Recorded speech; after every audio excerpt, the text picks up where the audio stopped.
Chef Stein convida.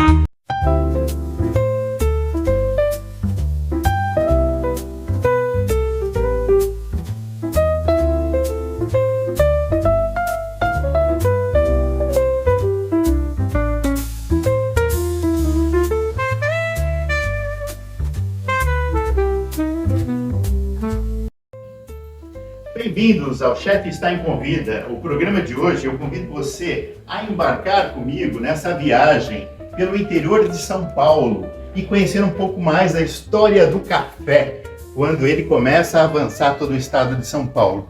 Vamos falar também um pouco sobre torrefação, os ciclos do café e tipologia. Você quer conhecer um pouco mais dessa história? Então vem comigo!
Bem-vindos ao Chef Stein Convida. Hoje o programa está delicioso, muito aromático, porque, não sei se vocês vão se lembrar, mas no último programa eu comecei a contar um pouco de história para vocês, de como o café vai pelo mundo todo saindo lá da Etiópia, por causa de uma cabra e uns pastores. Se você não assistiu esse programa ainda, volte lá e assista a história do café, que é maravilhosa. E hoje a gente vai dar continuidade a essa história, porque ele sai da Etiópia, percorre o mundo, vai para Veneza, vai para toda a Europa, aí chega no Brasil, pelas Guianas Francesas, com uma história de amor maravilhosa, entra no Grã-Pará, desce o Maranhão, vem para o Rio de Janeiro, vai para o Vale do Paraíba do Sul e depois sobe a serra e vem para São Paulo. E é nesse momento que o programa de hoje começa, porque eu estou aqui com o Ricardo Rufino, ele é do Aromas de Bragança, em Bragança Paulista, e ele vai contar para a gente um pouco dessa história hoje, como é que o café sobe a serra, a importância comercial e cultural que isso acontece. Exato. Muito obrigado pelo convite, Ricardo. Foi um prazer é meu, né, receber vocês. Contando um pouco da nossa história, né, aqui a gente está numa fazenda, situada em Bragança Paulista, essa fazenda de 1870, sempre foi um grande produtor de café. E a nossa região, né, foi uma região muito rica em café, em plantação de café. Tanto que a linha férrea, que hoje passava assim aqui, né, hoje não passa mais, foi trazida pelos coronéis, pelos barões do café, para poder fazer o escoamento das áreas produtivas aqui da nossa região. Aqui na nossa fazenda, a gente tem uma base, né, de uma linha férrea, onde conta a história da nossa região. Tanto que Bragança Paulista tem no brasão da cidade as folhas de café. Ah, isso é interessante, eu vou colocar isso para vocês. Agora me conta um pouco, Ricardo, o terroir de Bragança Paulista é adequado para o café? Sim, o terroir de Bragança Paulista hoje é um dos melhores terroirs que a gente possa ter para a produção de café. Aqui a gente tem uma altitude muito boa, né, para a produção de cafés arábicas. Para quem não sabe, o café ele tem 5 plantas diferentes, né? Mas são conhecidas são o arábica e o robusta. Na nossa região, que domina é a arábica, A gente não tem tanto plantações de robusta, pelo contrário, só arábica. Qual a diferenciação? O arábica tem menos cafeína do que o robusta, mas ele tem 23 cromossomos a mais do que o robusta, que dão as nuances, acidez, doçura, corpo, tudo isso influencia em uma boa bebida. E ele traz notas de frutas, de flores, diferenciados do robusta, né? Ele é mais rico em oferecer algumas coisas. Exatamente. Em contrapartida, o robusta ele é muito usado no café solúvel, né? Também. Ele traz mais corpo também, Sim. não é? O robusta, na verdade, ele produz 2 vezes mais que o arábica. Né? E o robusta ele não tem tanto cuidado, porque ele é mais resistente a doenças, né? Mais forte, né? É mais forte. Ele não gosta de frio, então por isso que ele só foge um pouco da nossa região. Nós estamos falando do robusta. Do robusta, do arábica já não. O arábica já gosta mais, aguenta mais temperaturas frias, não tão frio também. A gente sempre precisa de altitudes para se produzir. Hoje, né, com a tecnologia, a gente consegue produzir em lugares mais baixos.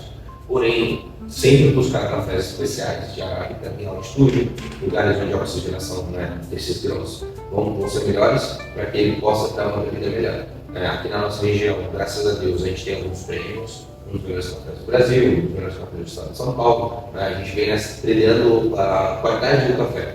Ricardo, eu queria, nesse momento, te perguntar isso um pouco. Como nasce o sonho dos aromas de Bragança? Conta pra gente um pouquinho. Na verdade, assim, nós éramos funcionários da fazenda, passamos a ser retratários, criamos a nossa própria marca e trabalhamos ao invés de quantidade e qualidade. Hoje a gente tem um dos melhores cafés do Brasil, né, como estava dizendo, um dos melhores cafés do estado de São Paulo, e a gente vem buscando cada vez mais melhorar a nossa qualidade. Com manejo, né, entendendo um pouco também das espécies que tem dentro da área, são mais ou menos 150 espécies dentro da área. Então, trazer para o nosso terroir, ver o que mais se adapta. E essas espécies, elas precisam ser estudadas com o terroir perfeito para que traga a melhor qualidade possível do grão. A gente tem alguns laboratórios, né, alguns órgãos que desenvolvem essas espécies, o IAC, o próprio café e algumas outras, que fazem esses cruzamentos genéticos para chegar nessas plantas. E aí a gente vai estudando para ver qual melhor se adequar ao nosso terroir. Aqui a gente tem o Ubatã, que não é uma variedade tão utilizada por aí para a qualidade. O Ubatã. O Ubatã é uma variedade que não é muito utilizada para a qualidade aí para fora, mas a gente consegue fazer uma boa bebida dele. Aí a gente tem o Bourbon amarelo, a gente tem o Arara, que é uma espécie nova que nós estamos fazendo. Então são meios que nós buscamos para deixar não só o café especial indo para fora, mas deixar ele dentro do Brasil, sobre a nossa marca de Bragança, sobre a nossa curadoria. Né? A gente sempre foi um grande exportador de café, a fazenda em si. Para quais são os lugares exportados, cara? Era uma gama. Já foi para a Ásia, Japão, já foi para Itália, né? Europa, Canadá, Estados Unidos, os que mais buscam café. Então a gente já rodou um pouco esse mundo aí. Né? A gente tem um know-how bem grande na questão de exportação de café. Maravilha. E me fala um pouco, a gente estava vendo a torrefação, hoje é um dia de torrefação aqui. Me fala sobre um processo de torrefação, como é que acontece? Só para contextualizar, o café passa por mais ou menos 25 processos até chegar na xícara. A torrefação é um dos últimos processos. O último processo é vocês fazendo café na casa. Né? E degustando essa delícia. Exatamente. Conhecido como lúpulo negro. Né? A torrefação nada mais consiste em pegar os grãos verdes, fazer o melhor processo de torrefação para manter os óleos essenciais do café, os açúcares essenciais desse café, para que ele não perca. Nosso trabalho como produtor é simples, é criar escadas, né, para que o café não caia a qualidade para chegar na xícara. O que acontece? O café está maduro lá, 100% maduro, 100% da bebida dele. Quando a gente tira do pé, a tendência dele é só cair. Então a gente vai criando degraus, sistema de lavagem, sistema de secagem. Por isso tem que ser rápido esses processos. Não só rápido, mas cuidadoso. Sim. Não interessa se ele vai ser Qualidade, rápido ou não. né? Exatamente, com qualidade, sempre criterioso, fazendo os processos sempre certinho. O café não adianta você querer correr com ele. Tá? Não adianta. Ele tem seu tempo. Tem seu tempo. Então, vou acelerar o processo. Vai perder. Tá? Hoje a gente tem outros meios de fazer café, não é mais só o cereja descascado, do cereja natural. Hoje tem fermentações, né? Hoje a gente tem meios que fazem um café também melhorar na bebida. Então são vários processos até chegar na xícara. né? E um desses processos é a nossa torrefação. Né? Essa torrefação, né? Vocês vão acompanhar aí, é uma torrefação meio exclusiva, só tem duas no mundo. É uma torrefação onde ela tem todo o transporte, ela já é uma torrefação automática, onde eu gravo a receita e ela faz sozinho, né? Tanto que ela está do lado. É um robô. Exatamente. E ela é uma torrefação alemã, né? E ela foi desenvolvida pelo atual proprietário da fazenda e foi instalada aqui nessa sala. Então a gente tem todo um cuidado, né, de 5 quilos por vez para levar o melhor café que tem até vocês. Maravilha. Por isso esse aroma maravilhoso que está aqui, por toda essa sala. Né? Ricardo, agora eu queria fazer um convite para você, para que traga informações para a gente, porque muita gente que está ali me pergunta sempre: eu sou um empreendedor, eu quero investir na área de alimentos e bebidas, e gostaria e amo café, mas não entendo nada. Por onde eu começo? Vale a pena? Não vale a pena? O mercado está propício ou não está propício? O Mercosul vai nos ajudar ou não? E também, quanto que eu gasto para montar um café especial? Eu tenho que ter a planta? Eu posso pegar de terceiros? Todas essas perguntas eu quero fazer para você, que você responda para a gente, porque eu sei que essas pessoas me perguntam muito, que são empreendedores, empresários, que querem investir nessa área, mas tem muitas dúvidas. E se você puder nos ajudar também, Ricardo, a dar uma ideia de investimento diário, um pequeno produtor, um médio produtor, quanto de budget, quanto de investimento ele precisa ter para começar um negócio desse? Por favor. Certo. As cafeterias, elas consistem em comprar cafés de produtores. Esses cafés que se destacam, né? Porque começar uma produção de café não é para poucos. Porque eu digo, o senhor precisa de área, precisa de muita gente no processo para cuidar desse café. O café é uma cultura que ela demora 4 anos para começar a dar resultado. Primeiro, No terceiro ano, o senhor já consegue uma colheita, mas o quarto ano vai ser onde o pé já está adulto e ele vai começar a produção. então você tem que ter fôlego e tem que ter budget para poder aguentar todo esse período de investimento. Exato. Numa fazenda de funcionários e de adubos e tudo mais, para poder esperar essas plantas darem esses frutos, correto? Exatamente. E aí o que acontece na fertilidade? Eu quero abrir uma cafeteria. Primeiro de tudo, tem que pensar onde vai ser feita essa cafeteria, o que vai ser trabalhado, se vai buscar um expresso, se vai buscar um filtrado, um coado, né? Tudo isso vai influenciar na sua ideia principal. O que muitas pessoas vêm para a gente querendo comprar nosso café para uma cafeteria. O primeiro ponto de uma cafeteria são 3 pilares: um bom café, um acompanhante, que é a comida, e aí o terceiro que é o atendimento. Um desses pontos vai falhar. Sempre acontece nas cafeterias.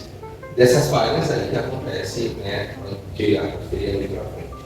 Hoje, infelizmente, a gente tem encontrado no mercado totalmente saturado, porque muitas cafeterias, né, estão sendo abertas e muitas também estão fechando. Por quê? Por causa dessa questão, como posso dizer, essa fluidez de mercado. O café sobe e desce toda hora, o café nunca está fixado só uma vez. Aí todos esses valores então ele vai mudando e vai acontecendo o que a gente está, né, olhando no mercado, né? Falta de empregados, né? Que é uma coisa que a gente tem. Isso, na área de alimentos e bebidas, isso é uma constante, falta de mão de obra. Acredito que para uma fazenda, o plantio, colheita, deve ser pior ainda, né? Exatamente. Esse processo. Para vocês terem uma noção, a gente tem hoje 6 funcionários. A média de idade dos nossos funcionários são 56 anos. Geração Z não quer ir lá no campo buscar. É uma coisa que eu falo, eu entendo perfeitamente, porque não é fácil. Não é fácil. Mas, porque ficar no sol, né, tem todo esse processo. Mas eu acredito que, assim, falta, né, pessoas querendo trabalhar lá no campo, mas hoje tem empresas que são CDs, assim, que buscam mais pessoas para trabalhar em vários turnos, 3 turnos, então o pessoal está fugindo do campo. Para a gente, infelizmente, é uma dor de cabeça. Mas aí, graças a Deus, a gente tem tecnologia, né, de tratores, né, de maquinária para poder fazer com que diminua um pouco essa falta. O café é diferente de outras culturas, você precisa da mão de obra, você precisa de alguém lá trabalhando ele. Então, por exemplo... Isso a inteligência artificial não vai fazer. Vai precisar dessa mão de obra. Ainda não. Existem alguns maquinários que já estão interligados com satélite, você não tem mais motorista, né? Sim. E acho que o futuro é esse, né? A tecnologia, a IA, você vê positivamente na área de café? Com certeza. A gente já tem alguma priorização de drone, né? Que já é com satélite também. Mas na nossa cultura do café, as pessoas têm que entender que é muito difícil isso. Por quê? As fazendas que são planas, elas não plantam café. Elas plantam cultivares brancos, que são algodão, milho, soja, né, sorgo, eles vão para essa área. O café ele é plantado em mais ribanceiras, né, em terrenos mais... E a estratégia de extrair esses grãos é completamente diferente do que o plano. Exatamente. É uma estratégia de maquinário, de pessoas, de equipamentos compatível com esse ângulo da montanha. Exatamente. Aí que a gente chega num ponto que essas máquinas não podem, Entendi. elas não conseguem chegar lá. Então, por isso que a gente tem essa dificuldade de levar a tecnologia, né, com mais aptidão, assim, né, mais pontual na agricultura. Você acha que vai demorar um pouco mais para chegar? Mas está acontecendo. Devagar eu acho que o caminho vai ser legal, vai chegar. E assim esperamos, né? Assim todo mundo espera, porque é uma cultura tão bonita, né? O café é de paixão. Eu tenho 17 anos no café, estou aprendendo sempre, todo dia, uma coisa nova. Né? Sou formado em técnico agrícola. Isso, conta um pouco da sua formação para a gente. E se isso é importante ou não para entender todo esse ciclo do café. Eu sou formado em técnico agrícola, aqui na fazenda só não trabalho em 2 setores, foi colhendo café e no cereador, o resto eu estudo. Eu conheci todos os processos até chegar onde eu estou, né? Tanto questão de torrefação, né? De degustação, prova, né? De classificação, então eu passei por alguns processos. Hoje eu sou provador, degustador, classificador de café, né? Barista. Isso você buscou conhecimento próprio ou você foi buscar cursos? Aqui na fazenda a gente trabalha no dia a dia, a prova de café tem seu dia a dia, tem que estar provando café para aprender a provar café, não é uma coisa simples, né? Mas é uma coisa que demanda tempo. Né? E aí você precisa aprender bem o seu palato, né? Para identificar essa acidez, esse dulçor, aonde está e qual que é a característica do seu próprio café. Exatamente. Primeiro de tudo é aprender as classificações desse café, o que realmente é. A gente tem dois sistemas de prova, o COB e o RIAD, o zona verde, apenas mola simplesmente mola, e tem o duro no meio. E aí depois a gente tem a SCA, que é uma colocação de 0 a 100, né, e depois os cafés especiais são assim ingredientes para pontos. Aprender isso é o básico. E aí depois vem todo uma gama de cafés fermentados, cafés naturais, cafés que vai, só com o tempo o senhor vai conseguir pegar no paladar, né, e poder pegar nas nuances, olfato e paladar. Tá, você acha que isso é mais com o tempo para a prática? Você estava me contando um pouco da sua formação. Então, você tem essa formação, tanto técnica, de estudo, que você foi atrás, como essa experiência do dia a dia. Sim. Essa junção dos dois é que traz esse equilíbrio aí para você qualificar esse seu café ou equilibrar esse café a um patamar muito bom. Isso, Aqui a gente trabalha primeiro a qualidade dos nossos grãos, depois a gente manda para esses órgãos, que são as competições, para eles avaliarem. E lá a gente vai ter uma avaliação técnica, mas, né, porque é um selo. Então não sou eu que estou dizendo, são especialistas da área realmente que fazem essa avaliação. Exato. Tanto que isso é pago? As competições são pagas para mandar amostra, né?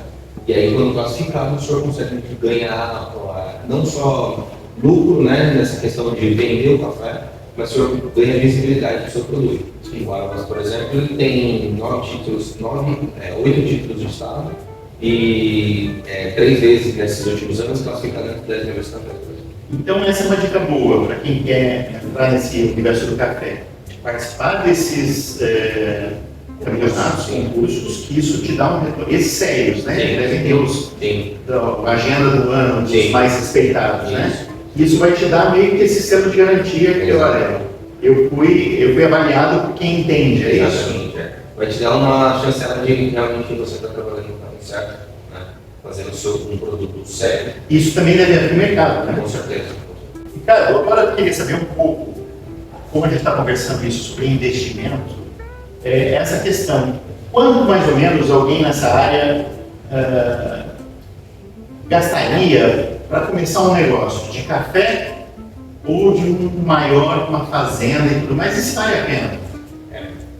Falando em cafeteria, vai variar, né? Da onde o senhor está, São Paulo, né? Grandes capitais, o custo vai ser maior. Bem maior. Varia muito, mas acima de R$140 mil. E a nossa região, uma pequena cafeteria. Uma pequena cafeteria, né? Com atendimento. Se for comprar uma máquina dessa, vai pagar no mínimo R$80 mil. Essa é uma italiana, né? Famosa. Essa é uma Marzocco, uma Ferraris das máquinas. Essa é considerada até a cor, né? Considerada uma Ferrari. Isso. Ela é o quanto no mercado? 80 mil? Varia, mas uma usada no mercado uns 80 mil. Usada aqui. Esse é um Alcone, um moinho, ele também vai descer o preço um pouco alto, mas hoje você tem a opção de alugar os equipamentos, né? Você não precisa dar essa tacada, só que em questão de estrutura vai ter que ter uma estrutura bacana para poder conseguir segurar a demanda, porque cafeteria demanda. Né? E dar essa experiência para o seu cliente. Exatamente. Uma conta rápida, simples, 1 kg de café você faz de 80 a 100 cafés, certo? Se o senhor paga, vamos chutar, R$100 o quilo, o senhor está pagando R$1 por café. Essa é a conta que todo mundo Esse é o faz. custo. O custo só de café. Mas esse é um café de boa qualidade. Já é considerado de boa qualidade. Se fosse o nosso café, é um pouco mais caro, né? Mas mais ou menos só para vocês terem uma noção. Então você tem o custo do trabalhista, você tem o custo da água, da energia, tudo isso tem Imposto, aluguel. tudo isso eu tenho que colocar no café. Beleza, tudo isso Então, me deu você está preço, dizendo, então. Ricardo, que o lucro no café não é tão grande. Você tem que realmente saber gerenciar as suas contas. Né? Exatamente. Porque é uma área de serviço que envolve muitos custos. Muitos Mão de processos. obra hoje é muito caro. Exatamente. Aí já tem tudo isso tem que estar incluso no custo, né, da tua cafeteria.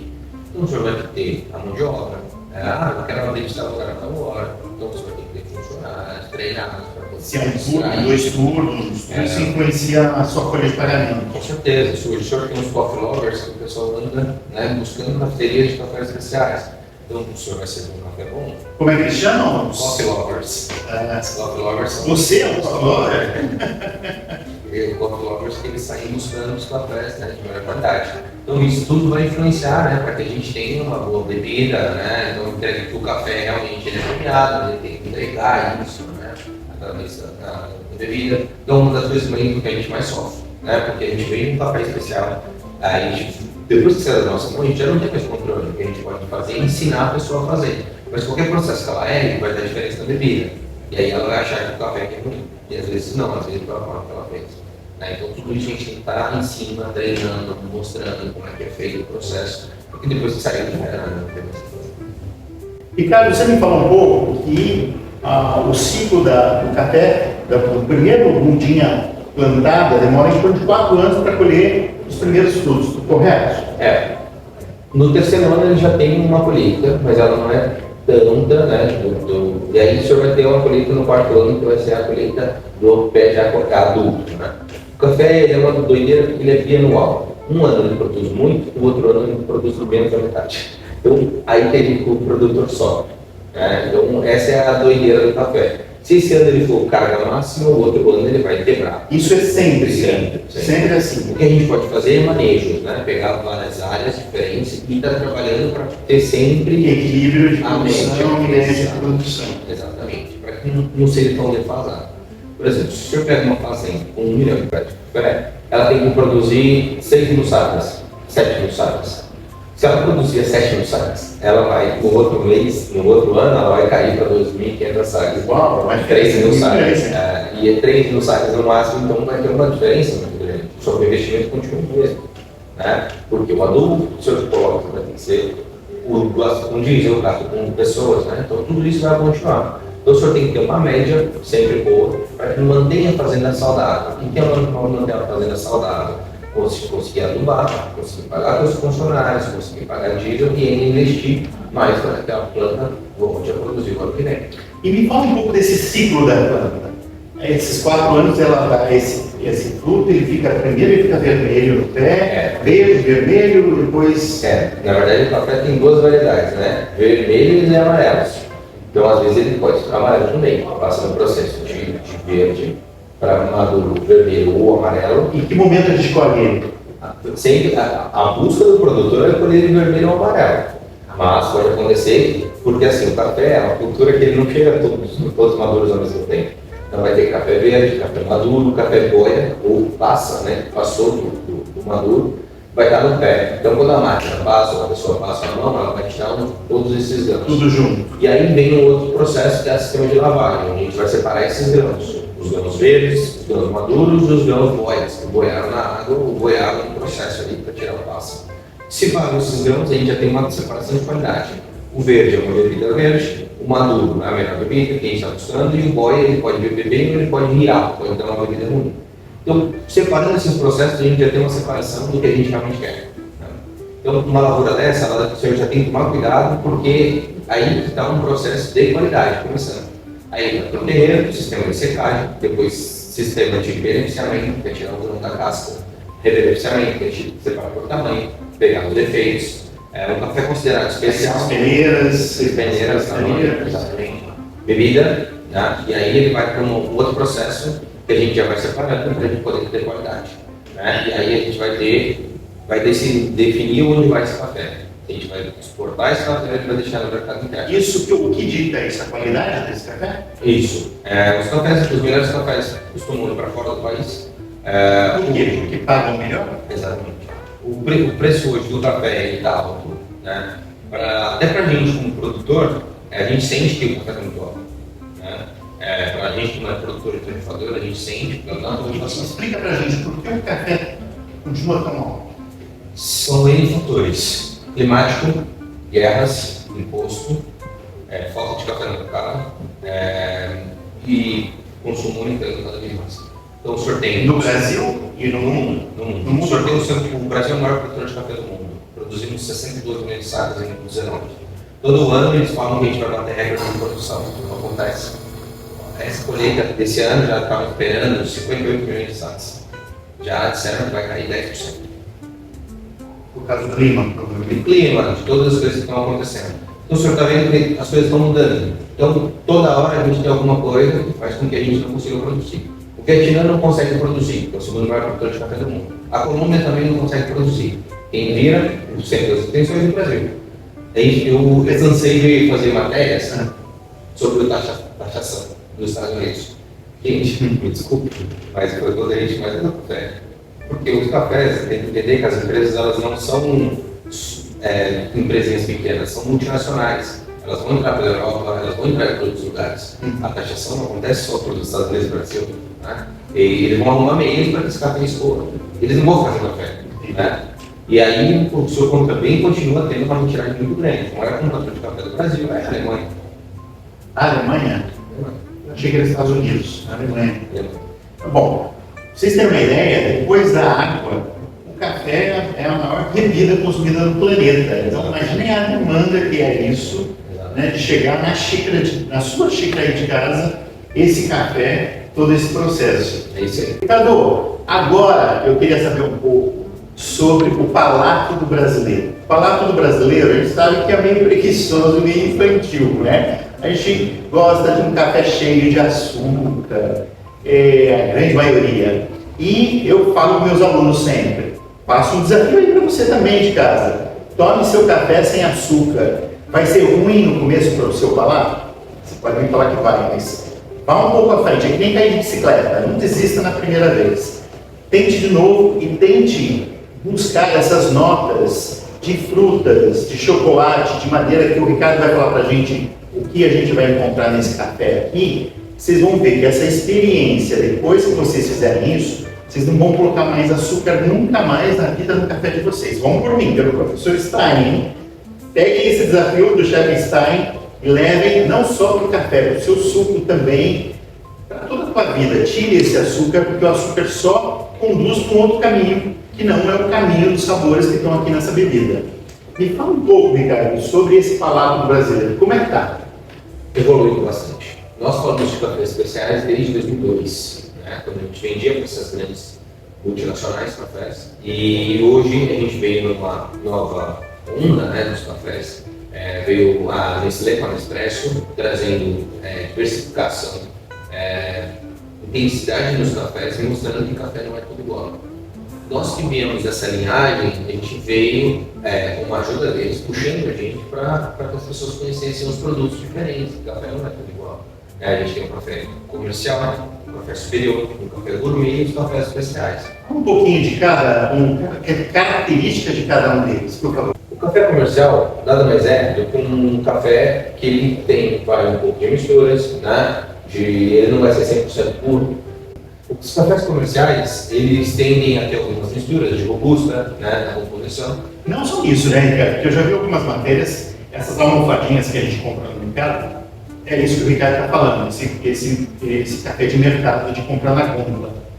Já vi algumas matérias de que 40% a 50% do que está ali dentro não é café. Na verdade, assim, é difícil falar sobre, né, porque a gente tem muito amigo no mercado, mas varia, assim, a BIC que permite, falando um pouco sobre isso, um café comercial, ele tem de mais de 600 defeitos, que defeitos, pau, pedra, grãos quebrados, grãos com casca, tudo isso é defeito. E 1% de impureza, impureza é a imaginação. Um café gourmet, ele já não pode ter esses defeitos. Ele vai ter até 36 defeitos, que é um café duro, de bebida apenas, que pode chegar até apenas morna. Então é uma bebida legal, já vai sentir nuances. E aí depois os cafés especiais, ele vai ter no máximo 12 defeitos, e aí sim vai ser um café puro, sem nada de... Então, você está me falando que a gente está subindo a régua. Exatamente. E os cafés especiais, ele não vai ter defeitos considerados defeitos preocupantes. Pau, pedra, grãos quebrados, grãos... Não existe isso. Não pode ter, mas sendo considerado um café especial. E a bebida dele já vai ter as nuances, acidez, doçura, cor. Por isso que é tão difícil tomar um café comercial puro, porque a torra dele é mais forte, para que não pegue os defeitos, todas essas misturas que tem. Então você vai pegar um café que tem gosto de queimado, e por paladar agride. Quando você pega um café especial é diferente, vai ter nuances, que é do café. Esse café que nós estamos tomando, que é o nosso café, o aromas, os pretinhos aqui são moídos e os verdes são brancos. Quando vocês olharem na gôndola, são essas as características que separam os dois. A gente também tem as cápsulas para Nespresso. O que separa uma boa bebida, as nuances, esse café ele tem uma cereja de limão siciliano, ele tem dele, tá? Não foi lá que a gente colocou. Ele puxa bastante para a cana-de-açúcar, a doçura dele, ele tem uma pegada de caramelo. Isso tudo do terroir. Do terroir, exatamente. Então são coisas que você vai encontrar de vários estágios do terroir? Não, do solo, do clima. Isso, tudo isso vai influenciar para que ele chegue nessas bebidas. Não foi nada colocado. Nem pode, né? Um café gourmet, um café de primeira linha, você não pode interferir nesse café. Exato. Então, é característica dele da nossa região. Cana-de-açúcar, limão siciliano, café caramelo, é um café muito frutado. Então, tudo isso você vai sentir no paladar. Quando você pega um café mais comercial, você não vai conseguir sentir isso. E a pergunta que eu mais ouço, tá? Qual é o melhor café de gôndola? Como que eu posso selecionar um café de gôndola? Gente... Essa é uma boa dica, hein, gente? Busquem café em grãos. Porque o café em grãos, o cara não vai conseguir mentir você. O grão está lá. O grão está lá para provar. Se ele vai ter qualidade ou não, é outros 500. Sim, mas vai ter meio caminho andado. Sujeira. Tem esse monte de impurezas disfarçadas de café. Exato. Então, acho que esse é o ponto. Pegar um café em grãos, moer na casa, comprar um moedorzinho. Hoje em dia tem várias opções de moedores manuais baratos. Você vai saber o que está tomando. Vai ficar muito mais fácil tomar esse assunto. Entendi.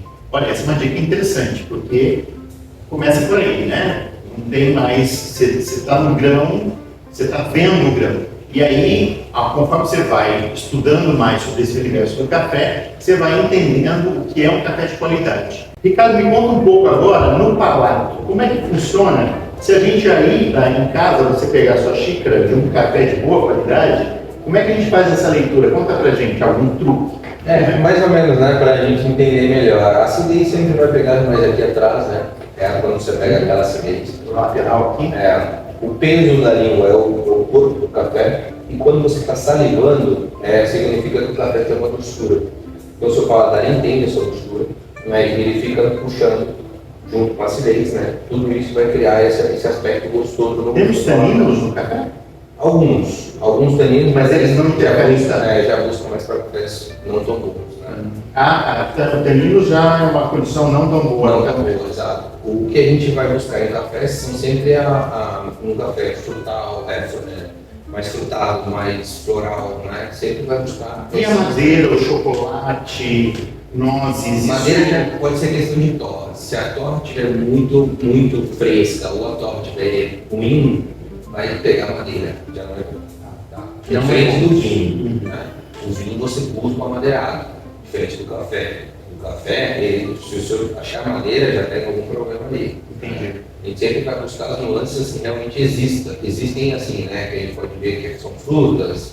Frutas, a família de flores. Isso. Açúcares, Sim. mas tipo assim, com polpa também? Sim. Mais doce? Sim. Ou mais suave? Sim, sim. A gente vai sentir bastante, assim. Se pegar um café muito doce, o senhor sente no paladar. Se o senhor cheirar, depois que acabar esse café, se o senhor cheirar a xícara, tá doce, sem botar açúcar. Então, isso eu lembro que eu tomei da Etiópia, um café, lá em São Paulo, e a primeira vez que eu tomei, parecia mel na boca, de tão doce. Então, tem muito parecido com o vinho, isso de colheita tardia, deixa o açúcar, ou é a genética do grão? Tudo influencia, a genética do grão, aonde foi plantado. A técnica. Exato. Os cafés da Etiópia costumam pegar muito mamão papaya. Né? São cafés que têm a característica muito marcante pelo mamão papaya. A doçura deles é muito marcante como mel, né? Então são algumas coisas, algumas nuances de cada região. Se você pegar cafés do Cerrado, tem sua característica, o Mantiqueira, de Minas já tem sua característica, o café do Caparaó tem sua característica. Então cada lugares onde se são plantados esses cafés, terroirs, vai dar sua nuance. Então esse é um grande programa legal para se fazer, para se conhecer cada vez mais a região, as características, o grão. É uma junção de tudo junto e misturado. E tem o produtor, tem o barista, o trabalho dele, né? Que a gente vai falar sobre baristas aqui. Qual é o trabalho do barista? Qual a importância dele? Qual a importância de uma boa máquina? Uma máquina mediana? Qual o resultado final desse café? Tudo isso vai importar na qualidade do café. Sim, né? Então são muitos fatores, né, que envolvem. Exatamente. Falando assim, né, sendo bem direto, comprem o nosso café, o Aromas, comprem cafés diferentes, provem cafés de diferentes regiões, para entender que café não é tudo igual. O senhor vai pegar um café com a mesma pontuação, com nuances totalmente diferentes, com sabores totalmente diferentes. Então, tomem cafés diferentes. E tudo bem, porque essa é a proposta. Exato. É uma coisa que eu brinco bastante. Eu não tenho inimigos, né? Meus concorrentes são só concorrentes, porque eles têm um outro sabor, um outro aroma, uma outra característica, um outro terroir. Exatamente. E tem dias que você não quer tomar aquele café, você quer tomar uma coisa diferente. Né? Porque hoje a cultura do café é fazer o café na casa. Então moe, faz no B60, faz uma prensa francesa, faz uma Chemex. Então cada café vai ser melhor ali num ponto, no outro. Porque ele está falando sobre técnicas de extração de café. Isso, exatamente. Então às vezes eu não quero tomar aquele café, hoje eu quero tomar um café diferente, eu quero tomar um café mais frutado, hoje eu quero tomar um café mais floral. Né? Então vai buscando essas nuances diferentes no dia a dia, que vai ser legal. Legal. Ricardo, eu quero agradecer agora ao Ricardo e Aromas de Bragança por essa hospitalidade de nos ensinar e compartilhar com você aí de casa um pouco mais desse universo do café, porque é uma grande caminhada, né? A gente aprende cada dia novidades e coisas, cada dia um pedacinho de uma história nova. E eu queria perguntar para você, se o pessoal de casa quiser comprar o teu café, quiser conhecer teu café, como é que eles fazem? Aonde eles vão? Na internet? Isso. Hoje nós temos o site Aroma de Bragança, www.aromadebragança.com.br. Lá nós temos uma página onde pode comprar o café lá, né? Então, um e-commerce. Ou pelo nosso Instagram também, Aroma de Bragança, Facebook. E pelo nosso site tem o nosso WhatsApp, caso precise também, pode entrar em contato, que a gente está sempre lá dando uma olhada e dando atenção para vocês. Ok, muito obrigado. Então vamos finalizar agora com um brinde ao café brasileiro, o mais produzido e consumido. Nós somos o maior consumidor de café do mundo ou não? Papal dos Estados Unidos. Um brinde ao Brasil. Saúde.